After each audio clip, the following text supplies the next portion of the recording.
Square mesh holes, square handle, square body. This case is so square, but underneath it, truly just how big of a square cooler this can take. Oh, and hey, you get a bunch of little squares too.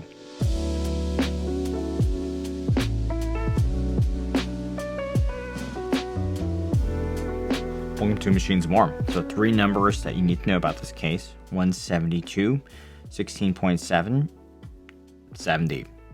Air cooler clearance, approximate case size in liters, and the MSRP. So I'm done. Run. Go get one. Seriously though, this is DeepCool's CH160. It is a new small form factor case that's launching today, and I love this thing. So real quick before we begin, quick disclaimer: the case and the cooler that we're using today, these were provided by DeepCool for the purposes of this review, but I'm not paid by them for this review. A big thanks to them for their support of the channel here. But the research and content has been produced independently, and the manufacturer does not have advance notice, nor does it have a say in any of the review findings, and that is the standard you can expect from the content on this channel. If you enjoy content like this, please subscribe and give a like. It really helps out the channel. All right, quick overview of the case before I dive into the finer details. This one is the black one. There's also a white one. There is a digital display version of the CH160, but that is a vertical orientation only. So realistically, that's a different case. This case portion, excluding the protrusions, it measures in that 331 millimeters long by 200 millimeters wide by 250 millimeters tall, and that makes it 16.7, 16.6 liters-ish. So it's a little bit smaller than an NR200, a little bit larger than the M1 Evo, so it roughly splits the difference between the two. It is fairly wide though, and you've seen that here, and that leads to a very generous 172 millimeter air cooler clearance, which is to say you can fit truly large air coolers that SFF enthusiasts only dream about. And likely the heatsink compatibility or the interference with your mini-itx motherboard, that's going to be more of a limiting factor than anything else with this case. Liquid cooling in this case is not officially supported, although unofficially I wanted to test it anyway, and I was able to get the Cooler Master Atmos 240 to fit, so we'll test it out this way. Top mounted 240 like I have here, and this is great for rad placement, and you have to consider that something like the Cooler Master NR200P, that was bottom mounted only with its glass panel, and that's not optimal. There is not a provision for bottom fans. The clearance below the final GPU slot 3, is very little, but you can do a full 120 millimeter fan at the front and the back, and that is very good. Feet elevate the case 16 millimeters off the work surface. There is a removable handle at the top that is 17 millimeters when it's in this resting position here, so it doesn't stick out very much, and a very small protrusion towards the rear off of the top panel at the back here. This is mini-itx only, traditional layout. No riser cable required, and it comes with a tempered glass side panel without an option for a vented panel. It doesn't come with one. And the GPU compatibility, it's up to 305 millimeters in length, 3 slots of thickness, and I'm using 118 millimeter wide card here with the power connections on the side here. I reckon you can go up to 150 millimeters without any issue. So at first glance, that 305 millimeter number, it may seem limiting if you're looking at current gen ASUS TUF or ROG cards, something like the MSI Supreme, but there are a good number of high-end cards that can fit in this case, so technically the spec meets the requirements for the 4080 or 4090 Founders Edition card, but actually after installing this test card, which is shorter than that, I wouldn't recommend it. It actually was not easy to get the card in place. The closest thing I have is the 4080 Super FE, which is a tad too long to test. So either way, you do have to be more judicious with card choice, but there are many high-performing cards that can fall well within that spec, so plenty of 4070 Super or 7900 XTX cards that will be just fine. Power supplies, you can go SFX, SFXL, or ATX power supplies up to 140 millimeters. ATX will limit your card choice, but it is absolutely supported by this case. Then you have the front panel I/O on the bottom of the side panel, fully featured with the audio, USB-C, USB-A, and power button. So let's go into a little bit more detail as we build, and I'll show you the inner workings. The thing about this case is it does rely pretty heavily on screws. There's no toolless hardware here, and that's perfectly fine because for this price point, I think you had to make some concessions, and that's perfectly serviceable. You just got to take the time and unscrew them. The panels don't just pop off, but they are secure. Both the glass panel and the back panel come off with 2 screws at the back, so you just undo those and then this panel can float off. Very simple. Even though it does rely on screws, it's fairly intuitive, and you just have to take time to take it apart. But once it's apart, it's very open to build, and the exception being the bottom panel. It is fixed in place, and that's going to make things a little bit more restrictive, especially with putting in the graphics card. You can mount an ATX power supply with this case. Only 3 screws though. It is clearly labeled. You got to slide this bracket over to the A position, and then you thread the power supply into the bracket here, and you got 2 screws here. It does take up quite a bit of room though. So if you do put it this way, a lot of graphics card won't fit. For example, ASUS Jewel, it's pretty significant overlap here. So this is unlikely to work for a lot of the graphics cards on the market today, but if you happen to have a compact one, and it may work for you. For most builders, I do suggest an SFX power supply though. For an SFX power supply, you have 2 options of how you want to mount it. One is flat against the back of the case, like in the Ncase M1 and the NR200. The bracket comes out of the box right here, so this is the spot you would install it in if you just want to go with that. Alternately, you can take this bracket off, same place over as the ATX goes, and doing it this way, we'll just mount 1, 2, 3 screws, and you'll have it like this. This is a reasonable position to mount the power supply in. You got the fan facing this way. And unfortunately, a lot of power supplies will have labeling over here. If that does bother you, I remove the label or mask it off. Just for a test build, we'll just keep everything as is. The side panel does have a vent cut out in it, so this power supply can breathe absolutely no problem. One thing I noticed, because the power supply cable is oriented this way, if you flip the power supply around and you had to run the power plug here, it's actually very tight. So that makes a little bit more sense here. And there is no attachment point on the case for this. It is a pigtail, so you're just gonna have to run that out the back. And this will tie into your AC power plug.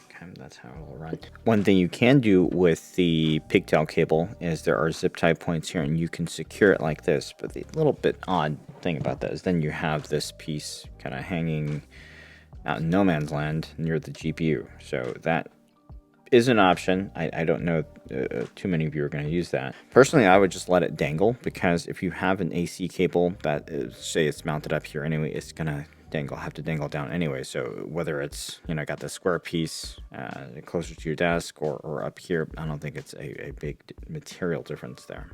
I/O is what I would consider fully featured. USB-C, a front panel header, single connector, which is very handy. USB-A, and this one is a front panel audio. A lot of cases are skipping the front panel audio these days, so it's good to see that they're keeping that in there. If you don't use it, it's still there. The front of the case comes pre-mounted with this multifunctional panel. Primarily that'll be for attaching a fan, unless you're using an SSD or HDD, which will be mounted with that bracket. And that'll attach at 2 points to the fan, which is not the most secure way to do it. And there's a small offset, about 12 millimeters, where this fan sits off the front, but it is available there. And one thing I was wondering if it was possible would be to attach the fan directly to here. Of course, this is directly facing the outside, so you would see those mounting screws. So that's probably why they did it this way. Here for the test build, we're going with the X670 mini-itx board from ASUS and the 7900X. Mini-itx boards only with this case.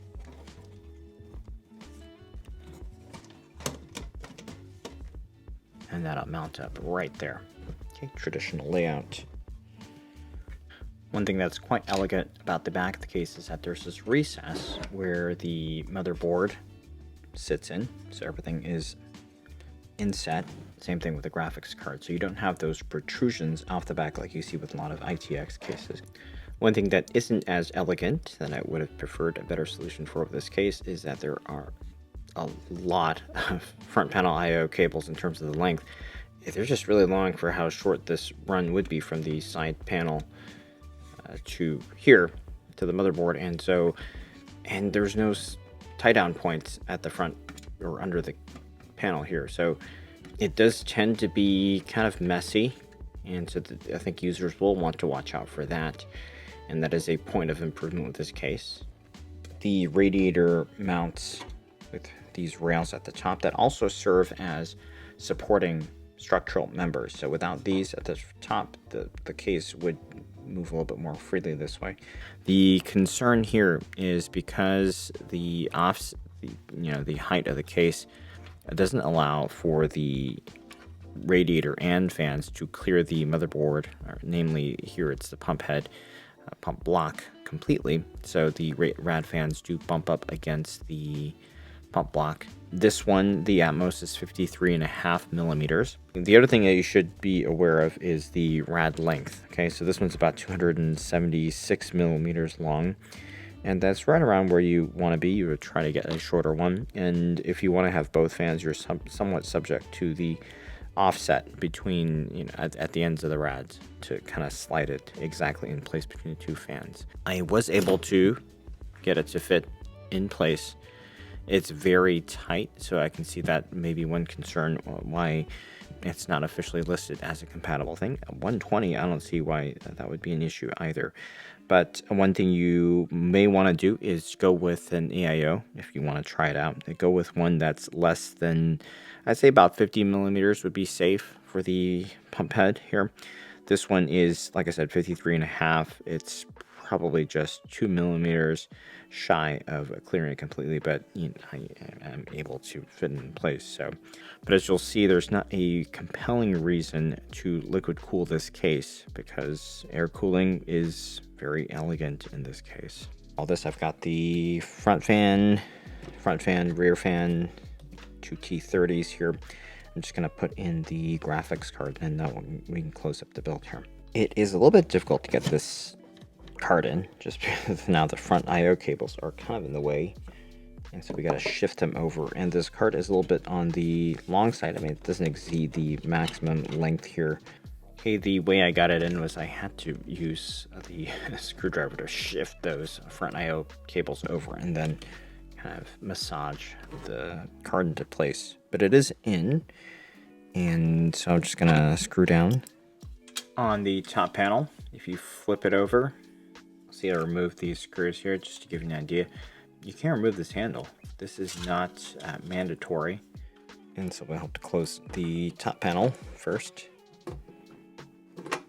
And then finally, this is our glass panel. So we just want to have that this way. Let's talk about liquid cooled mode first, because the liquid cooled CPU thermals are just okay at the same power level compared to other similar cases. I couldn't actually lock the 5.4 gigahertz clock for all cores on the 7900X, just would not work.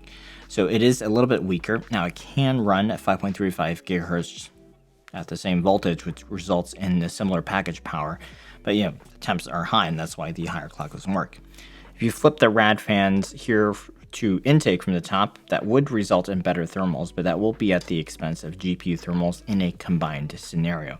But if you want to prioritize CPU thermals, that may be what you have to do. I didn't test the liquid-cooled fan configurations extensively because, quite frankly, that's not exactly what interests me in this case. Combined thermals are actually fairly decent considering the tempered glass panel is the only option you have, and in fact, it's very comparable to the NR200P V2 thermals when it uses a vented side panel. So glass versus vented side panel, that's actually a lot closer than I thought it would be. And it is actually much better than when the NR200P V2 uses a glass panel and also happens to be intaking from the top. So liquid cooling in this case is absolutely fine, but for me, the eye-catching sui generis feature is the air cooler support, and that's what I really want to test here. DeepCool sent by their Assassin 4S, which is this 164mm tall air cooler, features the center-mounted 140mm fan. This is the 140mm fan that comes on the Assassin 4S. Other than the sleek cover, this actually is just a dual tower heatsink. Very nice one. But once you've got the screws mounted up, this fan just drops in, and you want to make sure it's running the way you want. I have this rear exhaust because that's going to play nicely with this case, which is front intaking, rear exhausting. In fact, these fans here will be part of our overall cooling for the CPU. And just pop this screen on, and it's very, very neat looking. What I like about this heatsink, another thing, is these alternating airflow groove sections on the heatsink. Kind of looks like a patchwork quilt, like a bunch of squares, except, you know, one color. In white, this heatsink I think is even more stunning. Okay, so one thing I was mentioning earlier at the beginning of the video is that your motherboard may be the limiting factor. This case won't limit you because of the height. It's really your motherboard's clearances. So in this case, the X670 the M.2 heatsink is too tall. Like a lot of modern ITX boards, you got too much metal there. So I had to take that off in order to clear this heatsink. What you could do, and I didn't do it here just out of expedience, but you could run just an aftermarket heatsink on the M.2 and that'll cool it absolutely fine. So what I'm going to do is adjust the fan curves for these two fans so that they're similar to the CPU cooler fan, and that way we reduce the turbulence, the airflow that's coming in, leaving, going through here. It's going to be mostly in sync. But what we can do is stick a fan right here. So that'll be our top exhaust.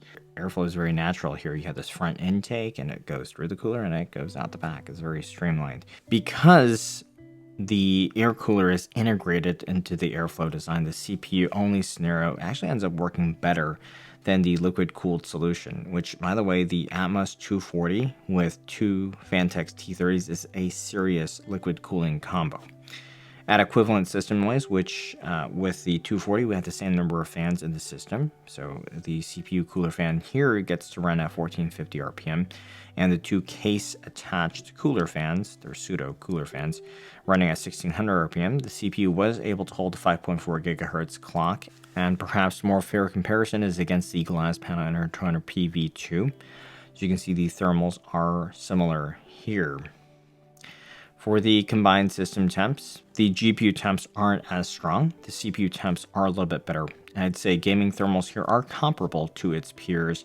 Again, keeping in mind this one is using a tempered glass panel, which is usually a little bit more difficult to cool, especially for the GPU.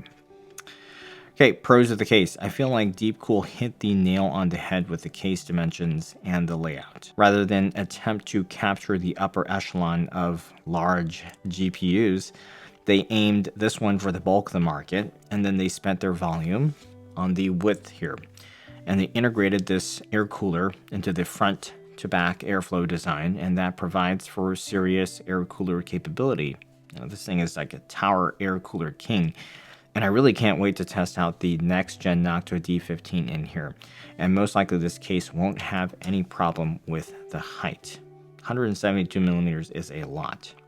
Second, I like the design language. It's consistent, it's elegant, and though the materials, they are average in quality, or I guess you could say NR200 like, it doesn't look it when it's on your desk and you have, you know, the little customizable personalization that you could do with the front panel. And they went as far as to recess the motherboard and recess the GPU so that the GPU hangers are inside the case to further reinforce this flat square back panel. And the overall design, it's very cohesive.